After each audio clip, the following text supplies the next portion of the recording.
Omoruyi, representing all the people of Ego-Ikpoboaka Federal Constituency. Mr. Speaker, I'm from Benin City, Edo State, in the South region of Nigeria. Mr. Speaker, I rise this morning to move a motion to suspend the rules to enable me move a motion of urgent public importance on the need to address the deplorable living condition of officers of the Nigerian police force. Mr. Speaker, I so move.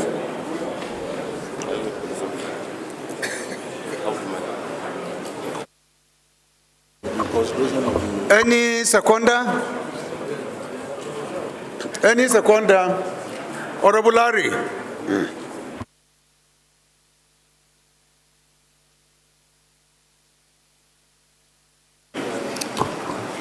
Thank you, Mr. Speaker.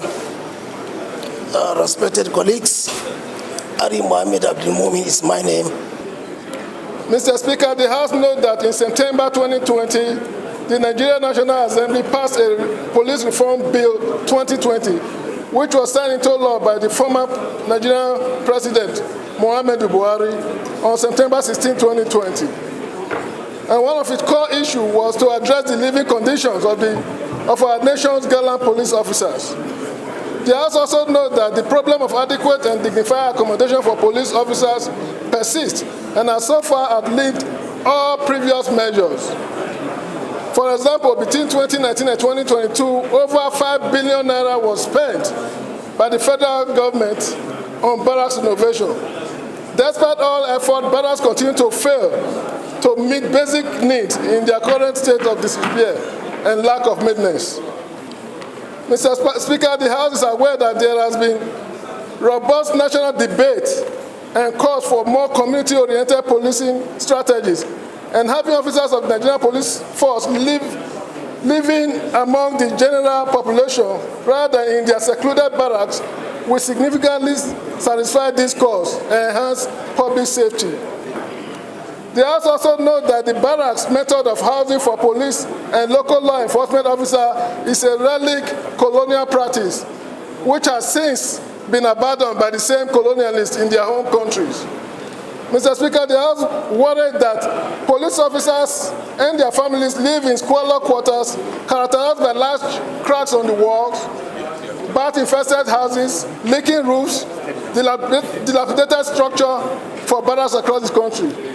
The House worried that our police officers have been tagged as corrupt, and this is not far-fetched from the lack of welfare services for them.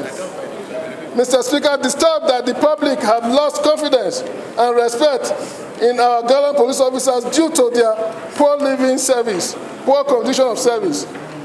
Also disturbed that the deplorable living condition of the police officers has dampened their morale and productivity. Mr. Speaker, cognizant that if this issue is not urgently addressed, the welfare of our gallant police officers will continue to deteriorate.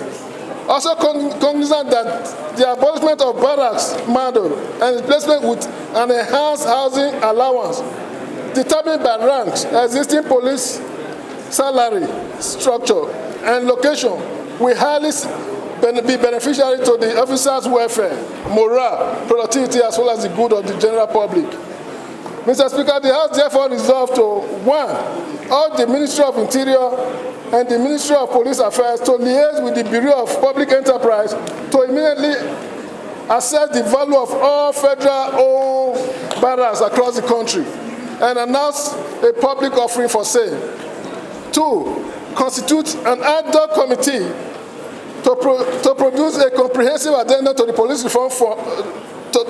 reform bill with input from all relevant stakeholders and to report back to the House within 4 weeks for further legislative action. 3, mandate the Committee on Appropriation to ensure a redeployment of the funds meant for the maintenance of barracks across the country and provide annual budgetary allocation for construction of befitting housing allowance for serving police officers. 4, mandate the Committee on Police Affairs to ensure compliance. Mr. Speaker, I so move. Thank you. I think we already took a decision on that. So After, if there is anyone who can help to propose an amendment to that particular prayer, we'll appreciate. Thank you.